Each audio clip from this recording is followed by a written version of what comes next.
Yes, I apologize. I'm just trying to do, for some reason it keeps signing me out of Zoom on my phone.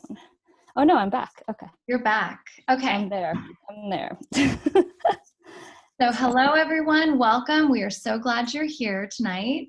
I have Jasmine with me, and Jasmine is going to be sharing some really innovative ways in which we can support our goals, not just for fertility, but for life. And we can do that in a creative way. So I'm excited for Jasmine to speak a bit more about how we can look at life and fertility and all of the things as as a strategic and creative process. Jasmine's also going to share her 4-step freedom process, which she actually put together while based on her story and her fertility journey and experience.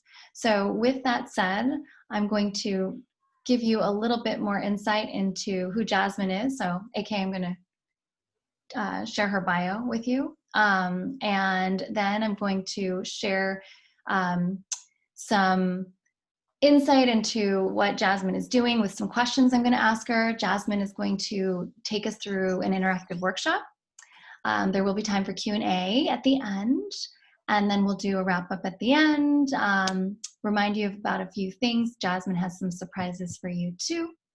And if you do have to run before everything is done and you've asked a question, feel free to put it in the message box, the comments box.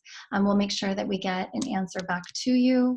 And also, if you have to run, we'll just make sure you get the recording in general. So with that said, about Jasmine. So Jasmine is a fertility warrior who struggled to have a child for 6 years. She had multiple IUIs, and after her second IVF, she was told that she had a 1% chance of having a baby and to stop trying.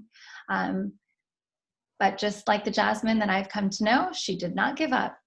And using her background as an artist, she really applied an artist's mindset to overcome her roadblocks and design a life that gave her control of not only her fertility journey, but her life moving forward. So as a result of all of the things, she created a strategic plan, became pregnant within months of being told she had less than 1% chance. And today, Jasmine actually has 2 children, both through IVF. And using her designer point of view and tools, Jasmine wants to share with us how we can find control during our journey, again, fertility and life. So welcome, Jasmine. Thank you, Natalie, for having me. And I'm so excited to be here with you guys tonight. We're so excited you're here. Yeah. Thanks for being here. So can you share with us a little bit about what your fertility journey looked like? Yeah, I'll try to make it as short as possible because, with all journeys, it could last for a very long time. I mean, I could speak for a very long time about it. It started, I guess I'll start from, when I was growing up, I was always, I was kind of following this perfect path, this perfect plan that honestly, it wasn't even mine. From an early age, I was kind of taught, you study hard, you go to a good school, then you get a good job, you get married, you have 2.5 kids, and you work really hard and you retire at, 65. And honestly, I was totally just following that almost blindly, without really thinking about what I wanted. And for better or worse, everything was kind of going to that plan. I was like checking off all the points. I was like very driven. I was like, okay, I got that done. And where I hit my biggest roadblock was at the time I was supposed to have kids. And I remember, I feel so naive thinking about it now, but I had it perfectly planned out. I would be married by 28, take 2 years to just like have fun, and start trying to have kids at 30 and have 3 kids by 35, no problem. That was, my plan. And just like clockwork, at 30, we started trying. And I still remember that first month, like joking with my husband, like, oh my God, I can't believe I'm not pregnant after that, first month. I didn't really think I was gonna get pregnant, but you never know. And of course, like a month turns into 3 months, turns into 6, turns into 9. Before I know it, it's been a year and we haven't gotten pregnant. And I was like doing the timed ovulations and everything. And of course we started getting worried. So we went to the doctor and she said we should go see a specialist.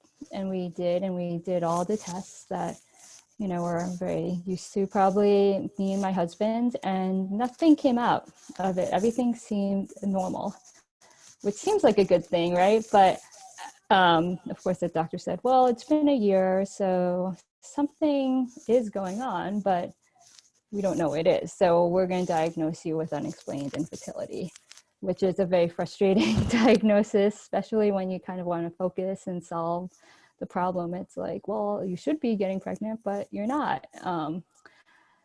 So that led us down the path of, we started with IUIs, and we did that. We did, at least it all becomes a blur now, as I'm sure some of you can relate, is probably did 4 IUIs over a period of a year or so.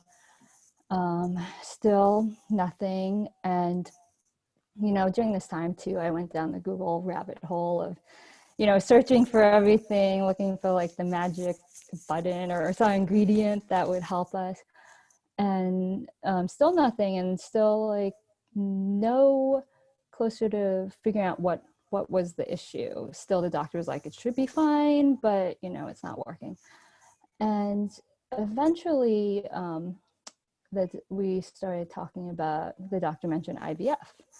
And at that point I was hesitant, but I was ready for it because, you know, we had been trying, the years go by so quickly. So we had been trying naturally for a year, then the IUIs, and I think it was like within 2.5 years of trying. And then we started considering IVF. And this is when, I should also note, during this time, I didn't tell anyone that we were having issues at all. Like not even my immediate family, not even my sister, who I'm really close with. There's only me and my husband that knew we were going through this. And this was the first time I reached out to someone, and it was only because it was a medical thing. I spoke to my father about it because he's a doctor, and I told him what we were doing. And then he mentioned, well, if you're doing IVF, you should go to a different clinic, because the one I was going to was relatively small. It was actually his hospital. So I was surprised when he said that. And that was like my first inkling. And this was 2.5 years into my journey, where I didn't even realize, I realized I wasn't doing that much research. Like I just went to whoever I was referred to, the specialist, and I just started going, and I just started following exactly what they said. And this is when I started learning, like, especially with fertility and IVF, it's not only the doctor, it matters the facilities, the labs, the environment. And so I took my father's advice and I went to a different clinic in New York City. That's where I am. Luckily, we have lots of clinics in New York City. And even then, I gotta be honest with you, I didn't really do much research. I like picked a prestigious name and I was like, okay, that's one of the biggest ones in the city. It's prestigious, let's go. I met with the head of the department there, and he was very optimistic. He saw my charts and he was like, oh, like he almost guaranteed, he's like, oh, you'll be fine. Like, I don't see anything wrong. You seem really young and healthy. And I was all excited, but before we could do the IVF, he wanted to do another series of IUIs for 2 reasons. One, he didn't see why I couldn't get pregnant. And then 2 is insurance reasons, because insurance needed a couple IUIs at that clinic in order to even consider covering any IVF. So yeah, we did another series of IUIs. I think it was like 3 there at this clinic, and no luck. So at this point, I mean, the years are going by really quickly, and we're tired. And it's, you know, that whole emotional roller coaster of hope and defeat, and then hope and defeat. And so we were finally ready for IVF. And I remember being so excited. I was like, okay, this is it. You know, we're gonna get pregnant. Even though I know it's not guaranteed, especially with yeah, fertility, you end up looking at stats all the time and probabilities of things. And I think my probability was probably in the 20 percentile for my age, but I was like, oh, that's far more than I've ever been. I felt like it's at this point, it's been probably like 4 years, 3 or 4 years. And we started doing the first IVF cycle, and the the all the meds and everything leading up to it was, it's uncomfortable, as many of us know, but it was okay. The biggest thing that I felt through that was, one, I found I wasn't a big responder. My eggs, like, I would only at most during my cycles get 10, I think at the most I got, where, I hear other people getting like 20s, and I'm always amazed by that. But other than that, like, everything was pretty much steady during the cycle. I had my retrieval, and I retrieved, I think at the first one was 10, which is the most I've ever retrieved. And we did ICSI, and about 6 of them fertilized. And the plan was to go do a 5-day fresh transfer. And I remember second day, I got my appointment for my 5-day transfer. I was so excited. And on the 5th day, I was literally like out the door to go to my transfer, and the phone rang. And it's the clinic. And they said to me, your transfer's been canceled. And I remember I like paused and I was like, what do you mean? This is like my day. I've been waiting for this.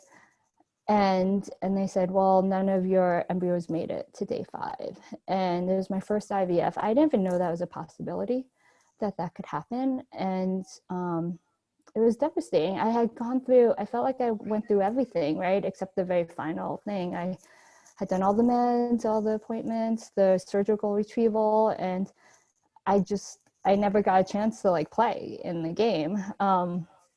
So that was really devastating. And we went to the doctor the next day, and she sat us down. She said, well, I think I have another diagnosis for you. And this is, 4 years into the journey. And I said, at first I was like, okay, tell me, and she said, I think it's poor egg quality. And at first I was kind of happy about it, because finally there was something I could focus on. And of course, my first question was, how do I improve my egg quality?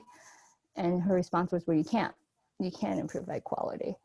And that's not the answer that I wanted, obviously. And I pushed her, and I kept saying, is there really nothing I could do? And she said, well, some people say acupuncture could help with egg quality. So, she could have told me anything. She could have told me, like, go in the corner and jump up and down like a bunny or something. I would have done it. And I took a recommendation for a fertility acupuncturist, and I was on the phone. Like, I remember, like, by the time I got to the elevator, I'd made an appointment for the next day for this fertility acupuncturist.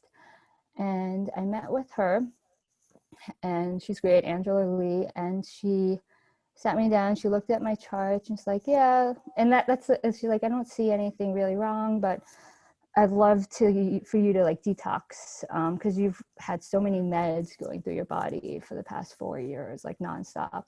And I'd love you to like take a pause, detox for 3 months, do the fertility diet. And I was like, okay, let's do it. And before my next IVF cycle.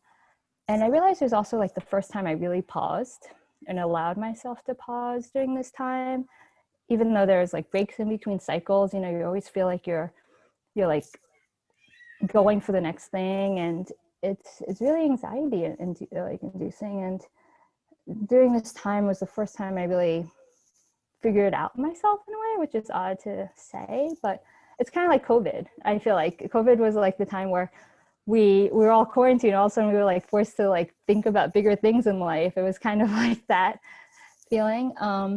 And so I did that, and I have so many great things to say about that. It still affects me now, like my diet and just my mindset and everything. But I'll get to so we did the second IVF, and pretty much I went in very nervous because what happened the first time. And everything was pretty much the same as the first, almost like too much the same, right? My eggs were responding the same.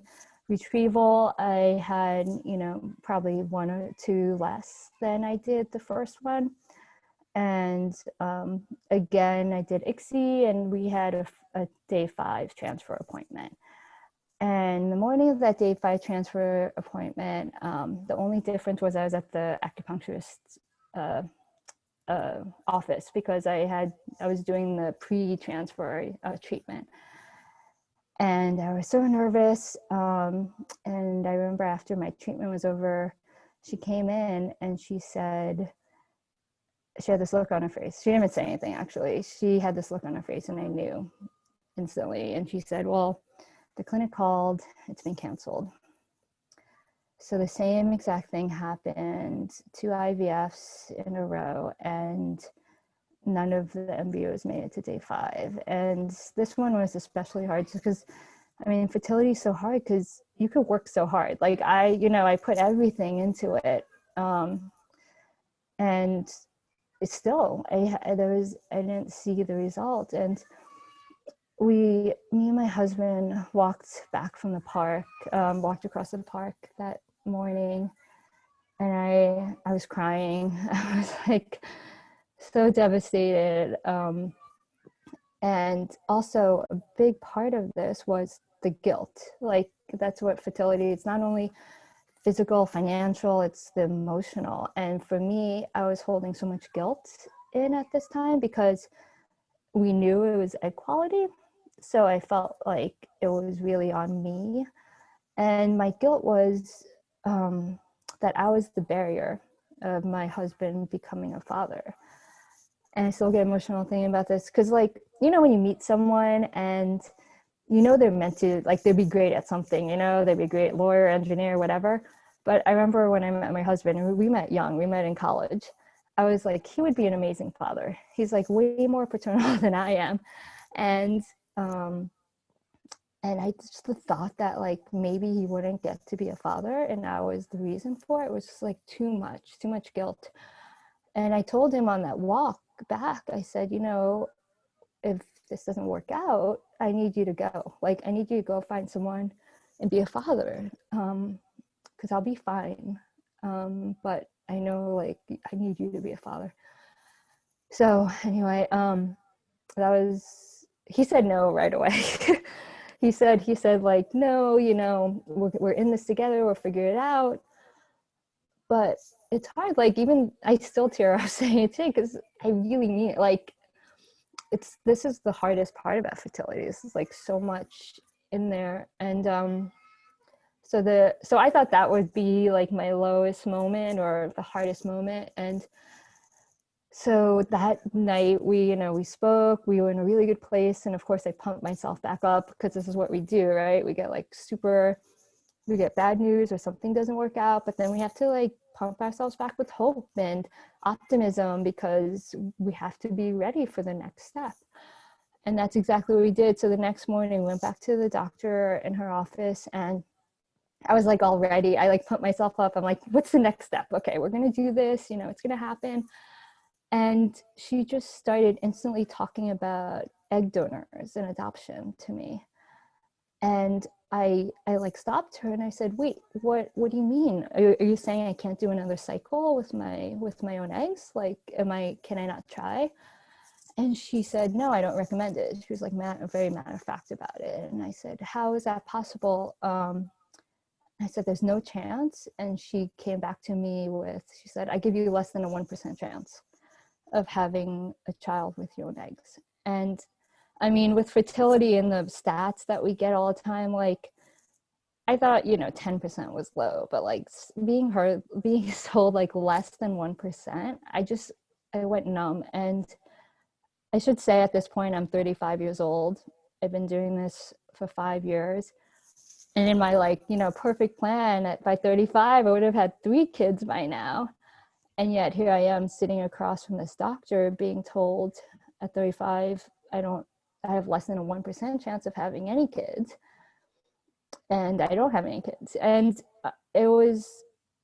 that was my lowest moment. I thought the day before would be, but this was really hard, having a professional tell you that. And like we kind of ended that conversation with, oh, if you want to do egg donor, then come back to us. But if not, I will not do another cycle with your own eggs. So we left that appointment and we didn't say anything, to be honest with you. We just we hugged each other. And of course, we both went to work, which is crazy to think about it, right? But like, this is what you do with these, like, no one knows you're going through this. It's just like, okay, I'm going to go to work. And I remember I cried on the train on the way to work. And then I was like, I have to pull myself back together because no one knows I'm going through this. I can't go into work saying, well, I was just told I have, less than a 1% chance of having a child. And that day I was at work and I was just trying to, occupy my brain with work stuff and just distract myself. And for work, I work on computer animated films. I'm a lighting artist. So it's a very creative position, but it's also very technical because it has to do with a lot of, computers and tech and coding and stuff like that. And while I was troubleshooting a problem at work, I realized I kind of had this aha moment where, I was going through the motions of what I do when I have a problem at work, or I have a roadblock at work, a challenge, a problem. And I was going through the steps, which is kind of like a design thinking thing, where, I step back, I look at it as a whole, I get other people's perspectives, I come up with multiple solutions and feedback, and then I like try and then I iterate and going forward. But then I realized when I was doing this, I was like, I approach my work in a very different way than I've been approaching my personal life and my fertility journey specifically. Like, at this point, it's crazy to say it out loud, but 5 years, I never really advocated for myself in a way that I would thinking like at work. Like I would just go to one doctor, they would say something, I'd be like, okay, let's do that. And then, I did a one switch of the clinic, but I didn't really see more than one person and said, okay, let's do that. And this is when I was like, you know what? I have nothing to lose. I was just told I have less than a 1% chance of having a child. Let's do this. Let's try to attack this fertility journey like I would and out like a problem I would at work. So I was like, one of the first steps I did was to get multiple perspectives and get different opinions on it. And I know it sounds like obvious to do, like, oh, get second opinions, but like in the moment, after trying for 5 years and having a professional tell you to stop trying, it was like, it would have been so easy to just stop. I was exhausted, and there's so many things that go into it. So I went to the next day. I went to see my my acupuncturist, who I love that perspective because it kind of brings in the Eastern side of it too. And she, heard me out, and she's like, well, I think before I think you shouldn't stop trying. I think you should maybe see this other doctor at this other clinic that she recommended, and she thought that it would be a better fit for me. And I was like, okay, let's try it. And I went to yet another clinic, and I met with this doctor. And in the consultation, he looked at my charts and everything. He said, well, I do think it's egg quality, but I don't agree with the less than 1% probability, which, just him saying that was a world of difference right away. And he said, let's try something else. Let's try a day 3 transfer, since day 5 transfers don't seem to work well for you. And I was like, yeah, that's great. Like, I didn't even know that was a possibility. And that's exactly what design thinking does too. It kind of tests and iterates. Like, okay, the 5, like you test something, if it doesn't work out, you kind of iterate a small part of it and test it again. And that totally aligned with the way I thought for design thinking. And I was like, okay, let's do it. And we did. I did my 3rd IVF cycle. Everything pretty much the same as my first and second, to be honest with you. Except every time I do an IVF cycle is a little bit less eggs that are retrieved, which is, you know, a little disturbing.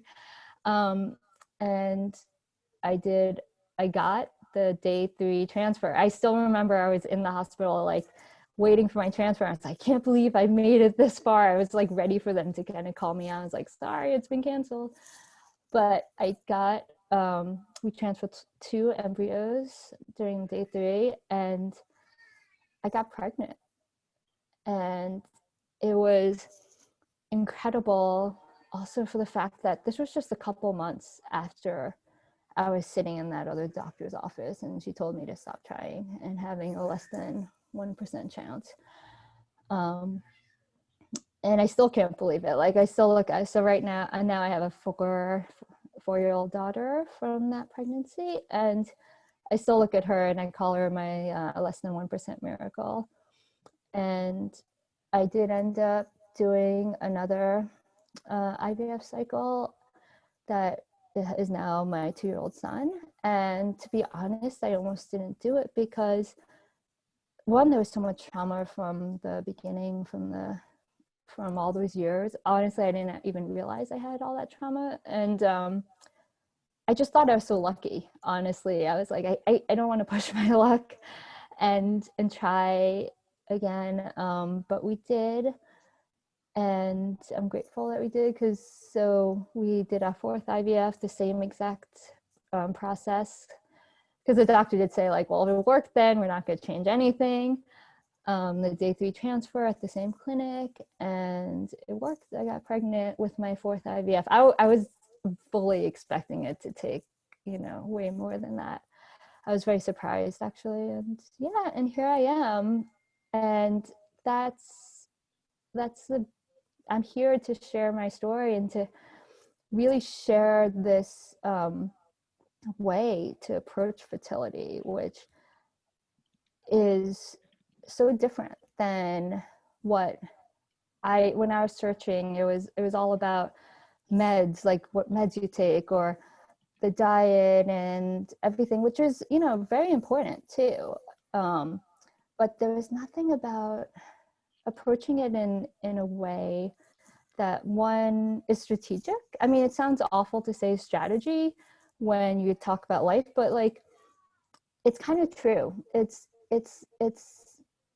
funny because, you know, I kind of was negative about having a plan when I was younger. Like, oh, I had this plan that I want to follow. And I feel like plans kind of have a negative connotation sometimes. They're like, oh, you can't plan things out. Life's unpredictable, which is so true. But it's to have a strategic plan.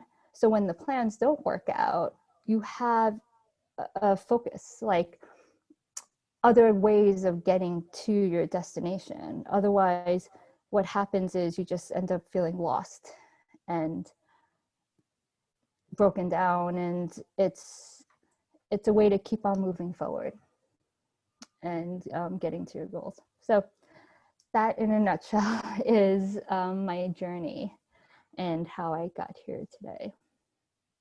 Jasmine, thank you so much for sharing that with us. I mean, that's such a moving story, and I was tearing up when you were talking about your husband and the conversation that you had.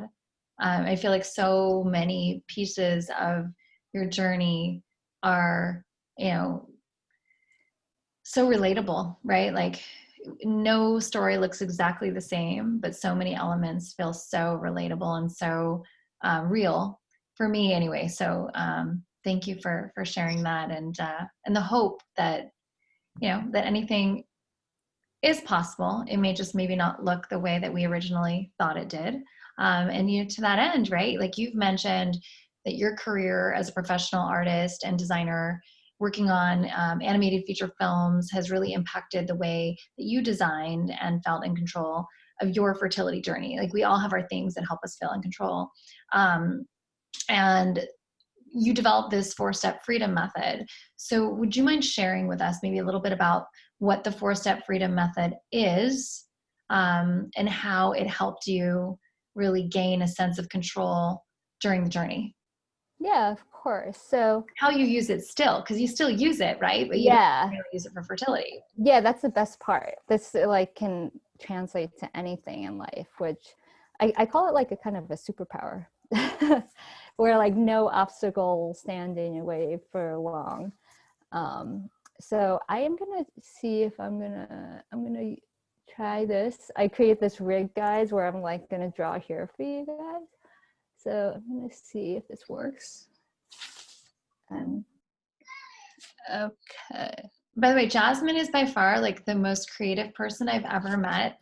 I mean, I don't know if you noticed that microsite that I sent out, and this like, you know, beautiful drawing template, you know, this tree of goals we're gonna do. I mean, Jasmine created all of this expressly for us. So thank you, Jasmine, and for being so creative. I feel like you should do a class on just like how to help us get up to speed with design. Yeah, I'm a very visual person for sure. Okay, you're not hearing feedback, right? I'm not hearing feedback. Everyone else. Okay. Okay, good. Just want to make sure.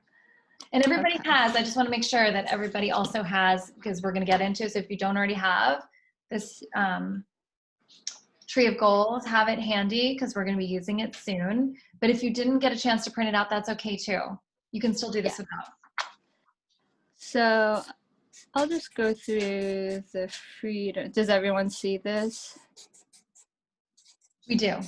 Okay. This is the first time I'm doing this, like drawing from, it's funny. So my husband's a teacher and I saw him doing this on an online class and I was like, oh, I like that. It's like okay, so FREE is an acronym, and then I just have freedom method. And this is the method I use for my strategy. And I didn't have this all worked out when I did it in my fertility journey. I spent the time afterwards to like make it digestible and figure out for you guys how to, you know, do the same thing, but in a much easier way. I wish I had it like this when I was doing it. Okay, so the first step is to find your core values. And this is really important, and especially in like a purpose-led blueprint, a purpose-led life. And this might feel obvious to know, but it's kind of like, do you really know what your core values are? Do you know what is going to fulfill you?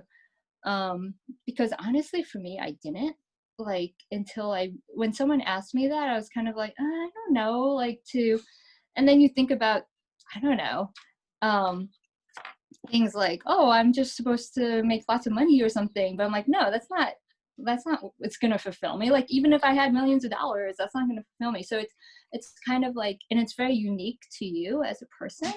So it's finding what is going to fulfill you in life. Like, what are the main things that you need in your life to be happy? I know it seems like a big thing to say, and there's like ways and exercises that I do with people to really tap into their core values and figure it out. And then also what it is it acts as your compass. So whenever you're making a decision, you know, you get that new job offer that sounds amazing, but then you can look at what your values are. And let's say that you value time with friends and family, but this new job offer is going to take up all your time and you're going to be away from home. So maybe you step back and you think, you know, I should not take that job because it doesn't align with what's really going to make me happy. And even if I take this job now, I'm going to be left, you know, that feeling when you're like, you know, there's something more, and even if you're like successful, but there's something, it's not all about money, and it's about this right here, your core values. So that's why it's really important to know that. And then the second step is, when you come up with a challenge, is to reframe your challenge. Because a lot of the times we are focusing on the wrong things. We think that the problem that we're trying to solve is the problem, when it's actually maybe not the problem that we should be focusing on. So reframing is really important. And then the next step, once you do that, is to explore creative paths. So different solutions, essentially, of how to solve your challenge. And then the last step is to execute that plan. And that's where strategy comes into play. Because without action, you know, there's only so much that can get you. So this is the breakdown of what the freedom method is. And it kind of runs you down these steps. Of course, your core values you only do once. You can always revisit them. But whenever you face with a challenge, like fertility or anything, and this is why it applies to anything in life, really, you can run through these steps. And it really helps you stay on track, stays on your purpose, and ensures that, you know, the actions that you take, as long as they're following with your values, will ultimately fulfill you and lead to, you know, happiness and in this sense where everything aligns. Because I think that's the biggest thing. Like, we make decisions and we don't really think them out about what is important to us. And then also, like, this just helps you get unstuck. I'm actually going to go through a reframe example with you guys really quickly before we get to the tree. Does anyone know what, like, reframing kind of refers to? You can just say it out loud if you do. Yeah. So, I mean, I'm sure you guys know, it's just seeing a situation from a different perspective, essentially, right? So I think one of the biggest things when we run into any challenge is it's really hard to step back, especially when we're in it. And you might be focusing all your attention on actually not the right thing. So let's say we talk about fertility, since this is about Fertilust. And let's say my problem is I can't get pregnant, right? And that's everything I'm focusing on. And that seems like an obvious thing, like, oh, I should focus on that. So my focus should be, how can I get pregnant? Which makes sense. But then you have to wonder, is that the real problem? Or is that the real, I don't want to say the real problem, is that the real thing I should be focusing on? How can I get pregnant? Because perhaps the how I can get pregnant is not the question, but maybe it's only a possible answer to what the real question is. Like, it's just a possible solution to something else. So then what you want to do, and you can do this for anything, you want to ask yourself, well, what will getting pregnant do for me, right? Like, what will happen if I get pregnant? And then a simple answer to that could be like, well, it allows me to be a mother, right? So, and then you could say from there, you say, well, what will being a mother do for me? So it's kind of like this way of thinking about the bigger picture in a way, instead of like very pigeonholed. And then when you break that out, you're like, well, what does mothering do for you, right? If what will being a mom do for you? And for me, I don't know, you guys can like spit out what you guys think.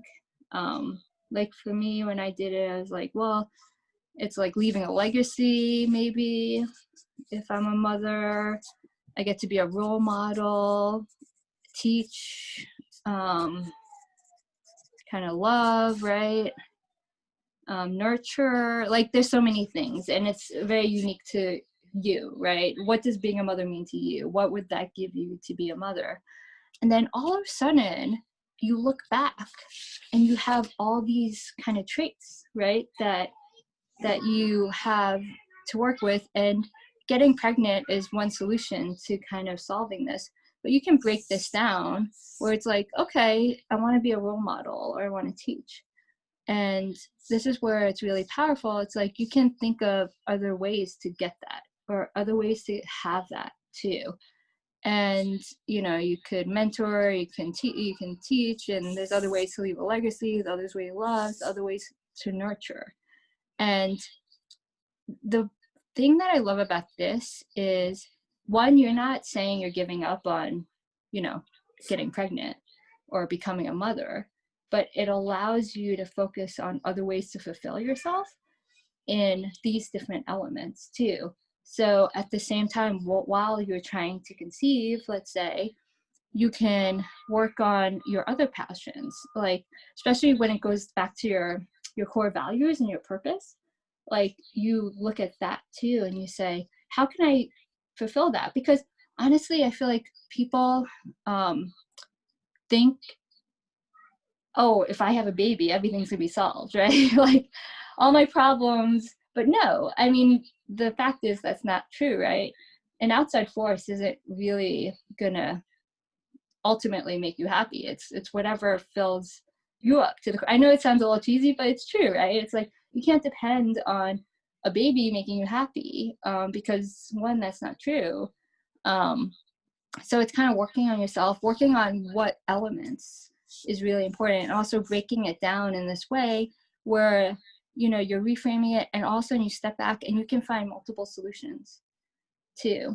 And this is just like, if you imagine like your purpose blueprint, instead of like a very linear, this step, this step, this step, I always joke it's kind of like a choose your own adventure where they kind of deviate and it becomes like this crazy thing. But it's kind of cool, right? Because it's like you run into, oh, that's not working for me, wait, I can go this route and figure this out. And you're always moving forward. You're always testing, you're always iterating. Like if you think of the design thinking thing where, when you run into an obstacle, you keep on testing and iterating. You don't just stop. And there's always a solution.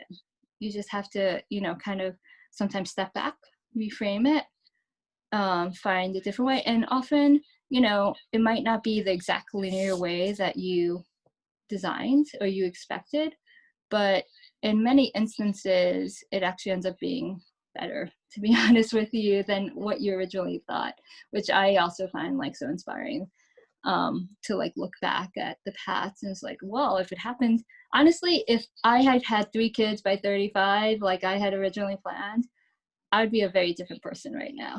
And I don't think I would like myself that much, to be honest with you. But yeah, so that is essentially that. But I feel like now, do you guys want to talk? Because you guys, like, I want this to be interactive, so talk to me. What are you guys thinking?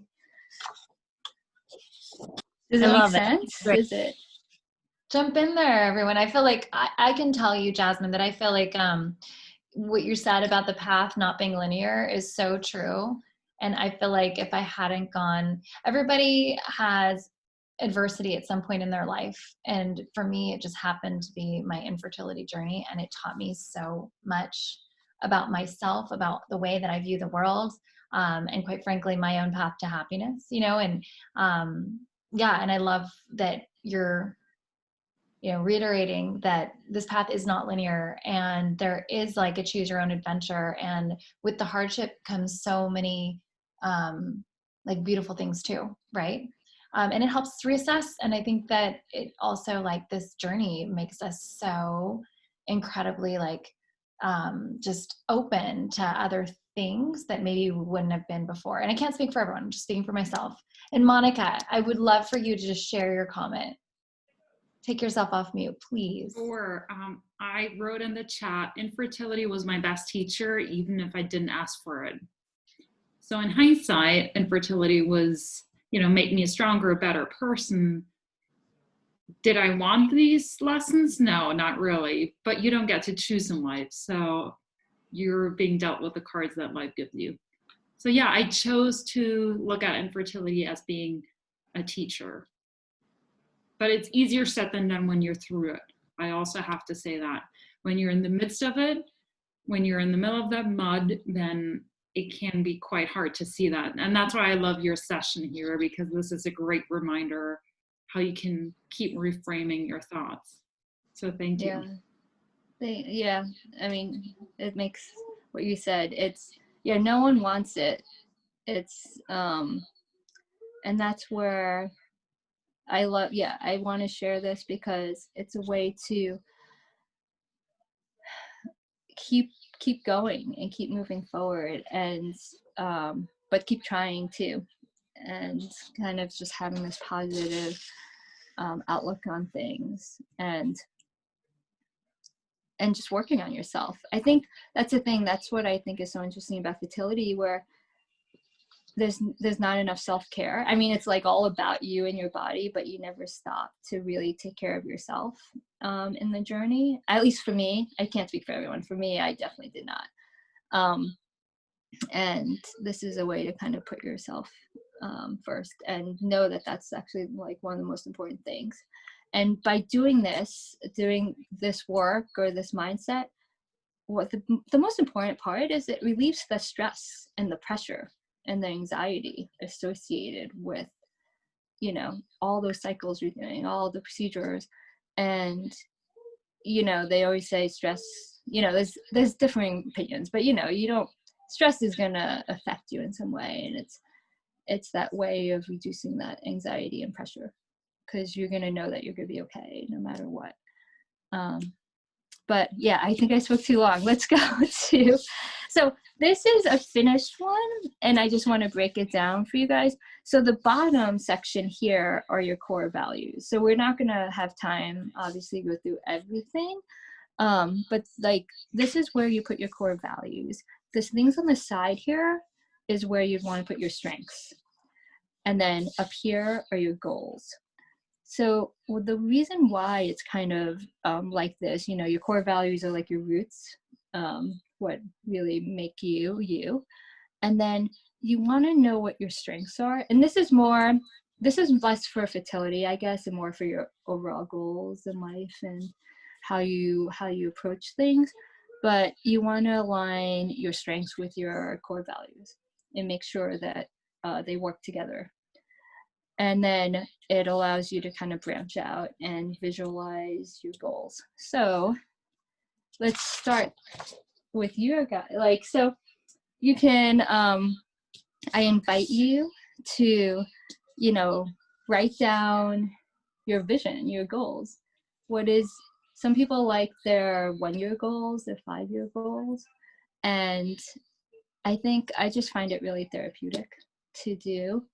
And if you don't want to do your goals, you can also do like the reframe, right? You could go back and you can do a challenge, like one of these things where I reframe the how can I get pregnant, and I broke it down into, you know, these are the traits I really want.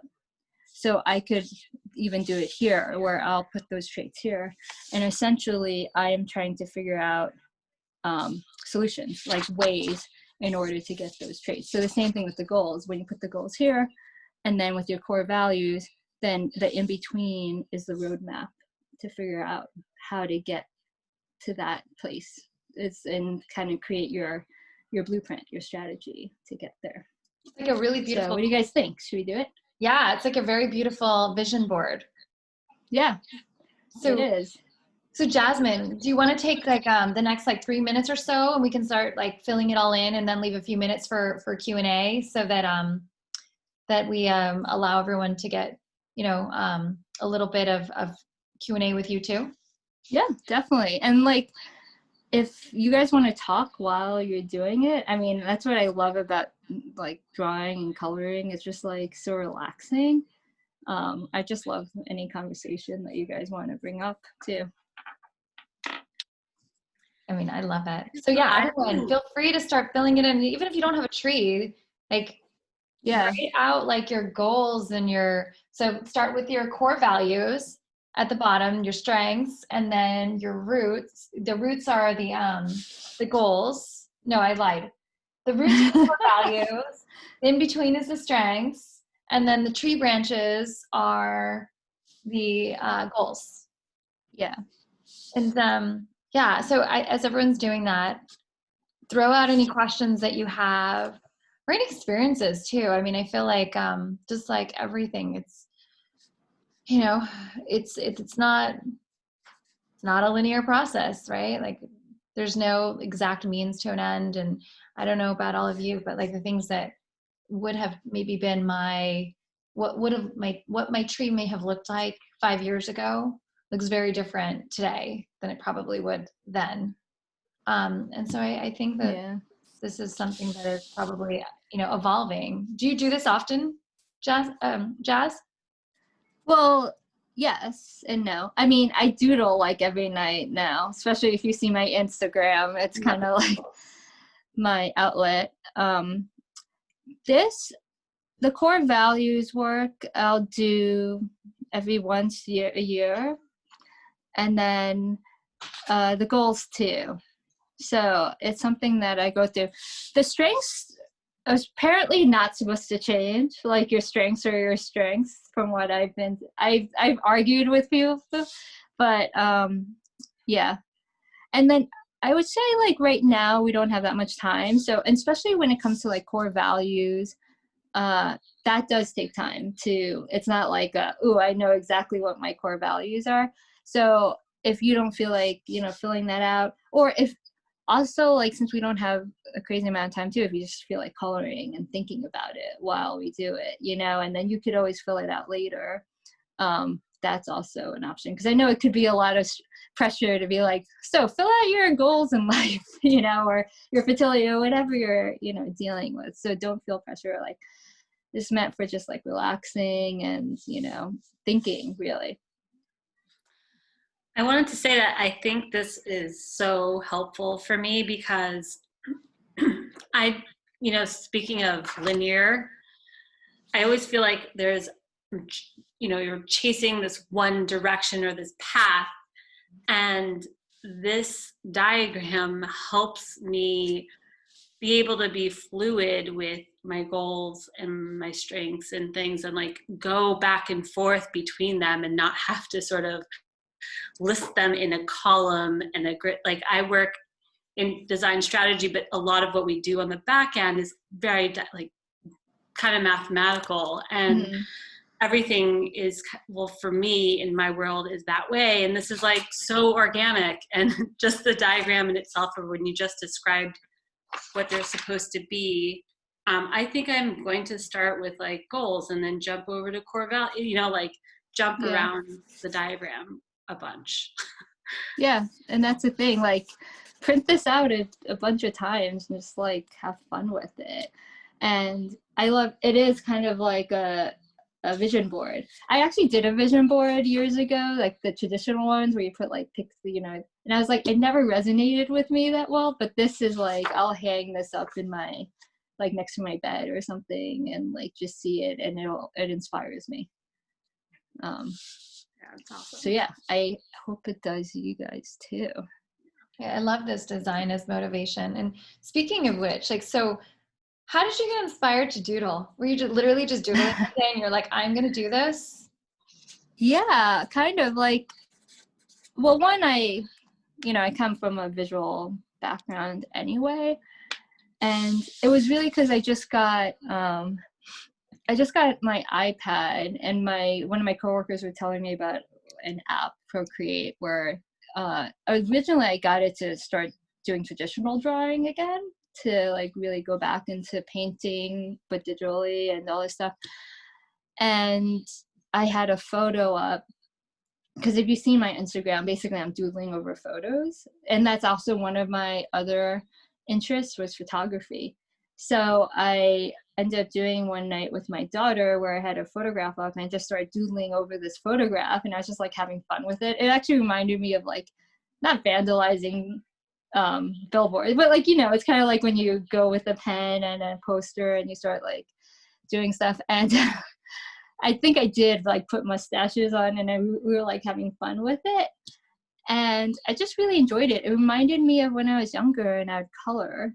And it was just such a release, especially at the end of the day. And that's what I was doing it.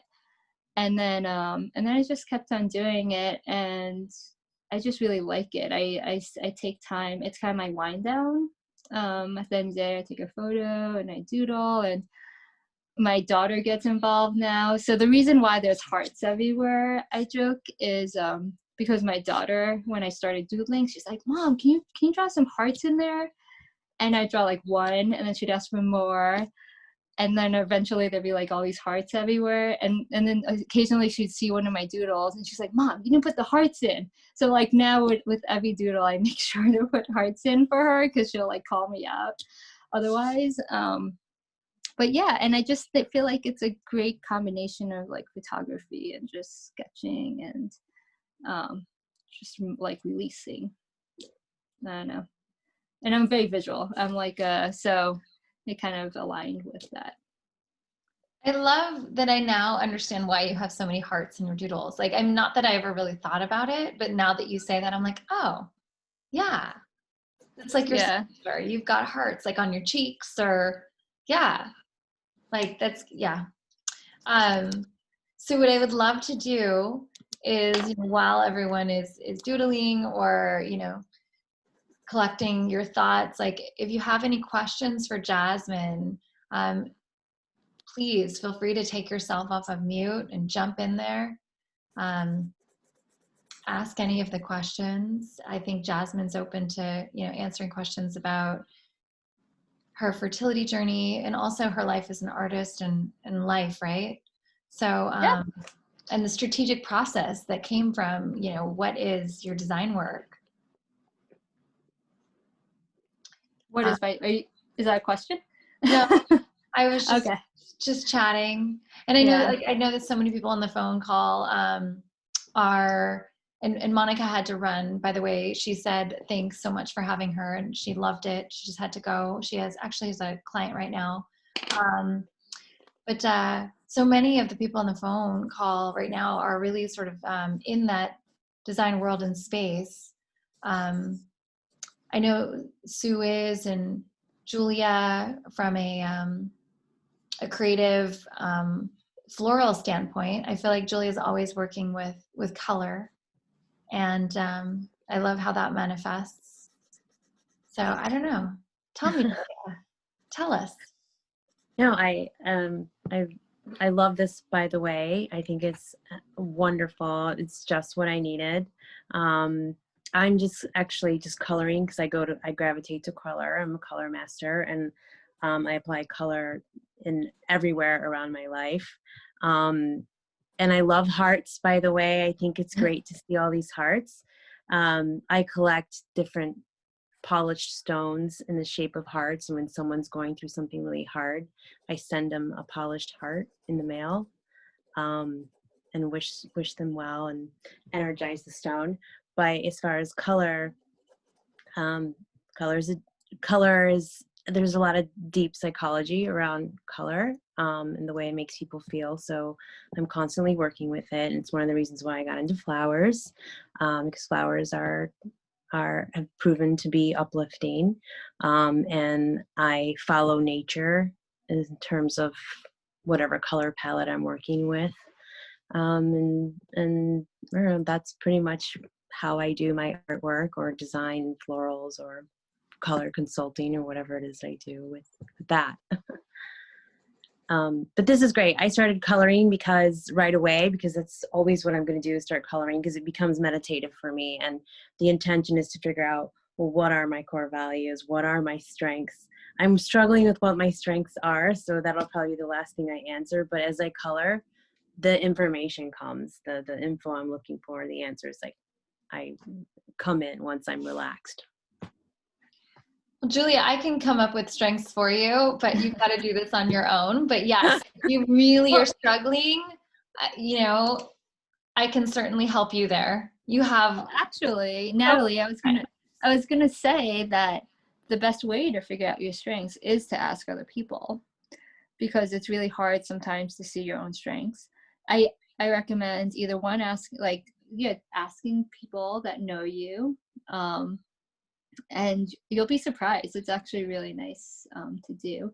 And then the other ones there are these, like, I'm sure you guys have done them before for work or maybe, but these strength finders, in a way, where you take I don't want to say a test, but you answer questions, and they kind of spit out your strengths. And I've done this before, and first I was really skeptical about it, but I worked with someone that focused on this, and it's pretty great. that's actually how I came up with, honestly, the strengths that I have. And there's very specific definitions to these, like futuristic, relator, strategic, activator, visual, focus. Like, and this is coming from a strength finder, actually, and it's really helped me focus. So I would recommend, tapping into people that you know, and also doing one of these like strength finder tests. I'll send Natalie the link to the strength finder test. But Thank you. I think that's really important, because strengths are hard. It's hard for you to just sit there and be like, well, what am I really good at? I feel like everyone would have a hard time doing that.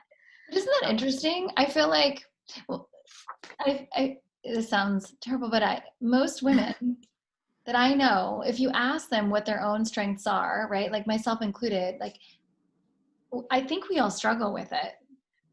I think that we have been socially conditioned to a degree to be like, oh my gosh, don't talk about, like, you're not supposed to dote on yourself. You're not like supposed to,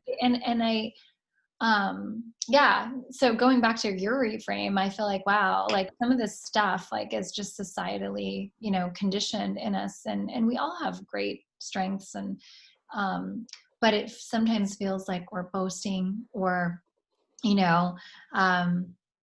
we're acting, I don't know, just like arrogantly or what have you. But it's so funny, because I think if you asked, and I know there will be a man listening to this recording later on, not my husband, but someone who signed up for this.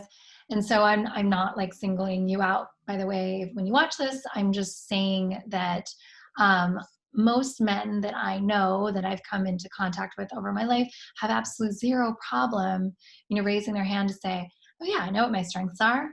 I'm great at, I'm great at X, Y, and Z.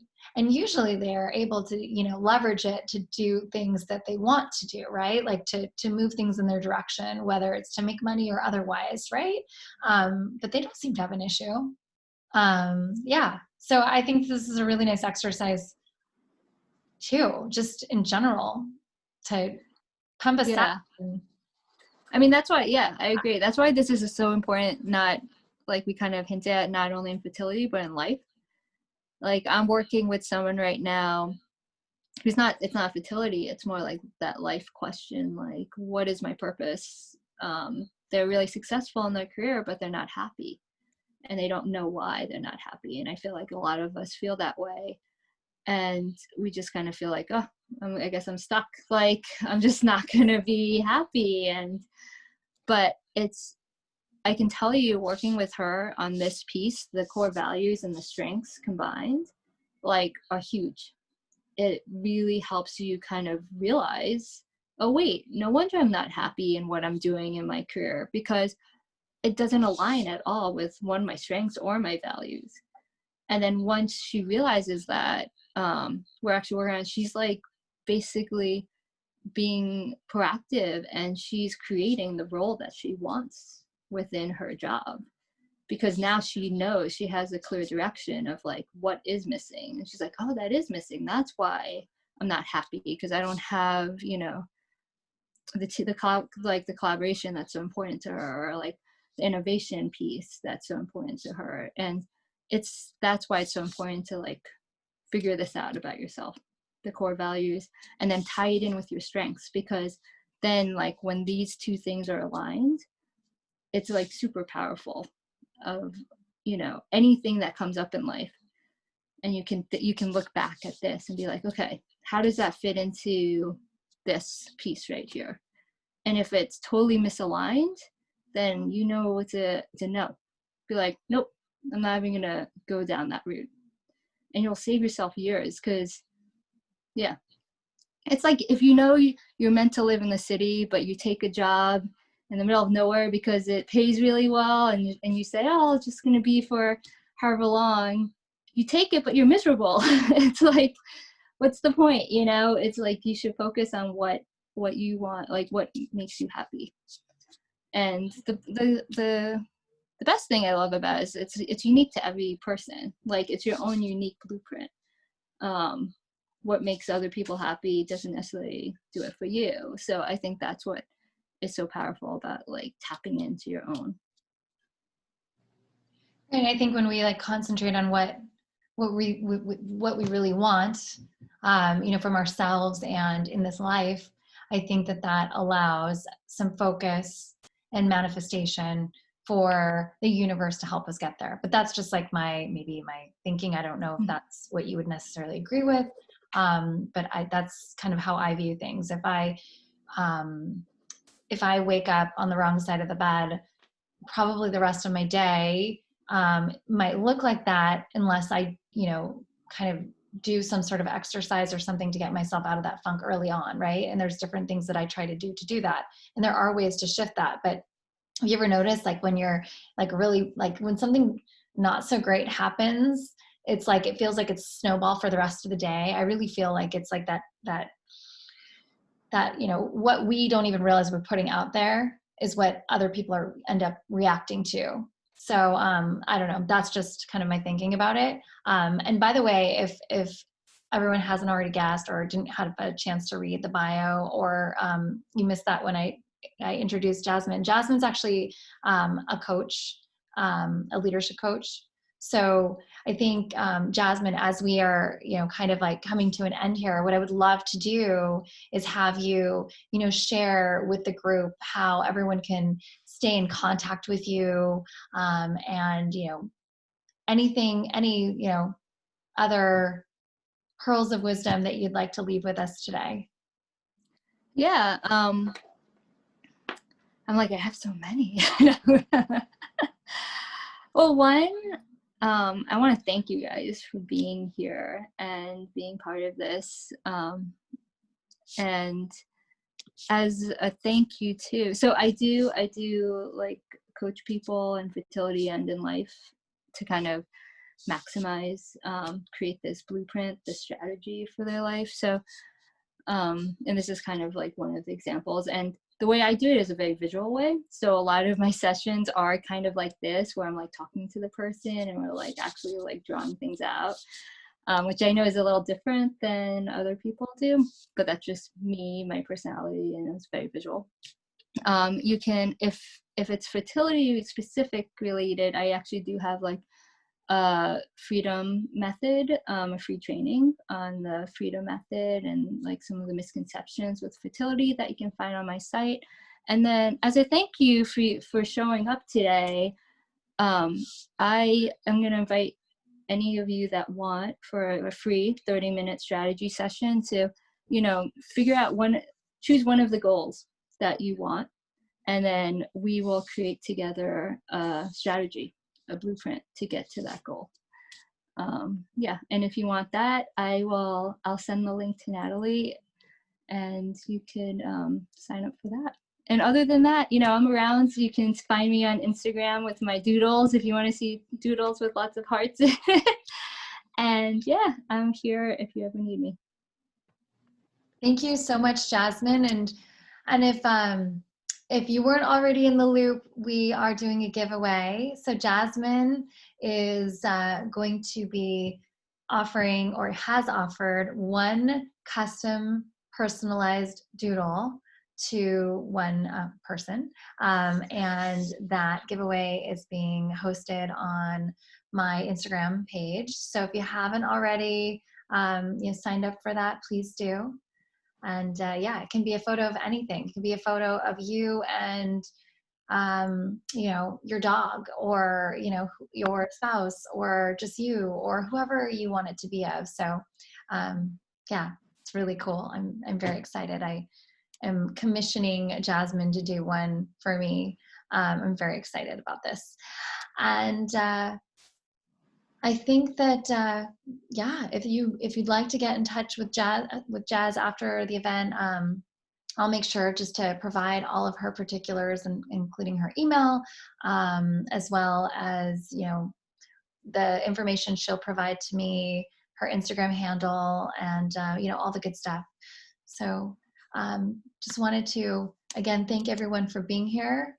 And I know some of you, it's getting rather late on the East Coast. So again, I really, really appreciate your time and your energy, for showing up, for being here. Jasmine, thank you so much for putting together this beautiful workshop for us that will impact and help us, far beyond just this evening. Yeah, thank you for having me. And Julie, I want to see your drawing.